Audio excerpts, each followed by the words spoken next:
AHN news, خبر دنیا بھر سے۔ سیاسی فائدے کے لیے بریک فاسٹ اسکیم کا آغاز، TPCC چیف ریونت ریڈی کا بیان۔ صدر TPCC ریونت ریڈی MP نے چیف منسٹر کے چندرشیکھر راؤ کو ایک مکتوب روانہ کرتے ہوئے اسکولز میں مڈ ڈے میل اسکیم پر عمل آوری، بے قاعدگیوں، پکوان کرنے والے ورکرز کو مناسب تنخواہوں کی عدم ادائیگی، گیس سلنڈرز کی عدم فراہمی اور دیگر ناقص سہولتوں کے درمیان ناشتے کی اسکیم کے آغاز سے پیدا ہونے والے کئی مسائل کی جانب توجہ دلائی اور کہا کہ مڈ ڈے میل اسکیم پر عمل آوری میں کئی مسائل کے باوجود صبح کے ناشتے کی اسکیم کی شروعات کرنے کا مقصد صرف سیاسی مفادات ووٹ حاصل کرنا ہے۔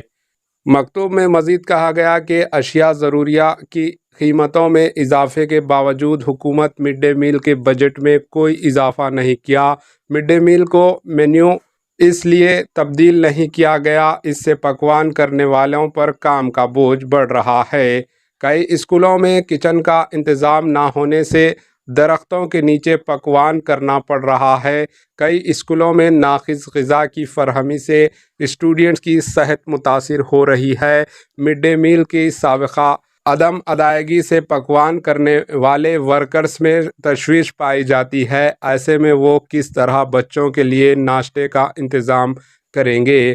انہوں نے ورکرز کو اقلیت ترین اجرت مقرر کرنے اور بجٹ میں اضافہ کرنے اور بقایا جات کرنے کا چیف منسٹر سے مطالبہ کیا اور نئے مینیو کی تیاری کے لیے بجٹ مختص کیا جائے۔ موجودہ حالات میں وہ بریک فاسٹ اسکیم کو مؤثر طریقے سے روب عمل لانے کا چیف منسٹر سے مطالبہ کیا۔ Bureau report, AHN news. AHN news کو لائک کریں، شیئر کریں اور سبسکرائب کرنا نہ بھولیں۔